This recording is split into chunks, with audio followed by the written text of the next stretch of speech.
Battery চালিত রিকশা চালুসহ ১২ দফা দাবিতে রাজধানীতে বিভিন্ন সড়কে অবস্থান নিয়েছেন চালক মালিকেরা।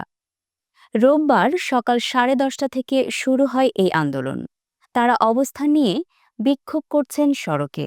এর সঙ্গে জাতীয় প্রেস ক্লাবের সামনে গণ অবস্থান কর্মসূচি পালন হচ্ছে আন্দোলনকারীদের। মোহাম্মদপুর বেড়িবাঁধ সড়ক ৩ রাস্তার মোড়ে শত শত রিকশাচালক অবস্থান নিয়েছে।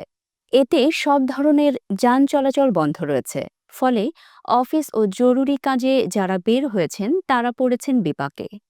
অনেকে হেঁটে গন্তব্যে যাচ্ছেন।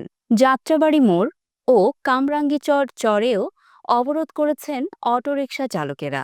আর প্রেস ক্লাবের সামনে গণ অবস্থানে ওই এলাকায় যান চলাচল বন্ধ হয়ে গেছে।